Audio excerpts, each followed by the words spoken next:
Hi friends, నేను మీ Padmavathi. Welcome to Vennelaganti Padma's kitchen. ఈరోజు నేను చూపించబోయే వీడియో ఏంటంటే పులిహోర అండి. దానికి నేను ఒక 3 గ్లాసులు తీసుకుంటున్నాను. ఈ గ్లాస్తో 3 గ్లాసుల బియ్యాన్ని తీసుకుంటున్నాను. తర్వాత దాన్ని శుభ్రంగా కడిగి దీన్ని ముందుగా శుభ్రంగా వాటర్ పోసి కడుక్కోవాలి. ఏ గ్లాస్తో అయితే తీసుకున్నామో ఆ గ్లాస్తో ఒక 3 గ్లాసులు పోసుకోవాలి వాటర్ని. స్టవ్ వెలిగించి దాన్ని కుక్కర్ పెట్టుకోవాలండి. స్టవ్ మీద పెట్టుకొని 3 విజిల్స్ వచ్చాక తీసేయాలి.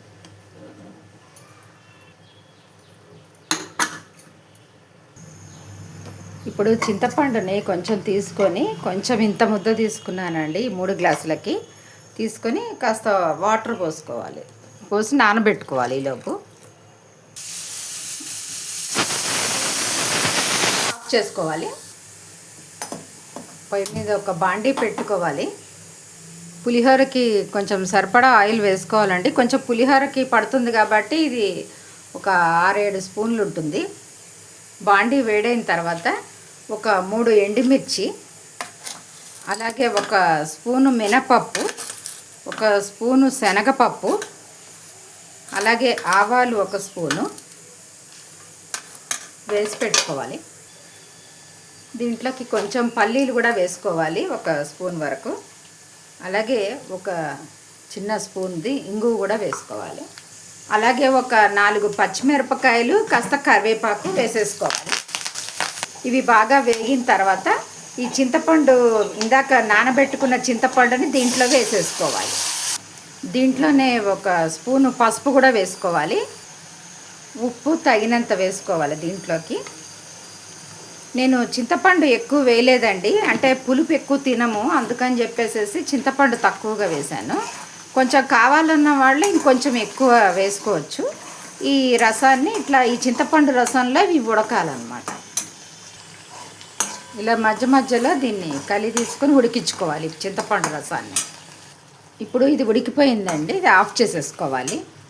ఇది ఒక 5 మినిట్స్ పాటు ఉడకాలి. ఇప్పుడు ఈ కుక్కర్ విజిల్ చూద్దాం, వచ్చేసింది. ఇప్పుడు ఈ అన్నాన్నంతా తీసుకొని దీంట్లోకి వేసుకోవాలి. ఒక బౌల్లోకి వేసేసుకోవాలి.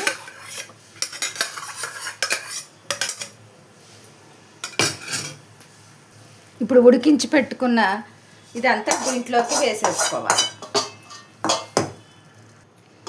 ఇప్పుడు ఈ విధంగా దీన్ని శుభ్రంగా కలుపుకొని, మొత్తం దీన్ని అంతా కలిసేటట్టుగా కలుపుకోవాలి.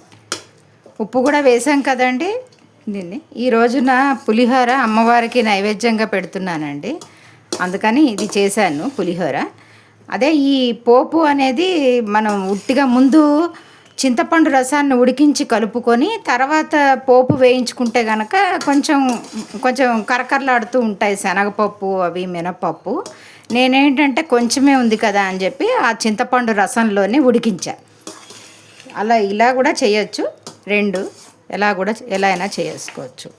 చూసారు కదండి, ఇదిగోండి ఎంతో టేస్టీ అయిన పులిహోర రెడీ అయిపోయింది. ఇప్పుడు ఇది అమ్మవారికి నైవేద్యంగా పెట్టాలండి.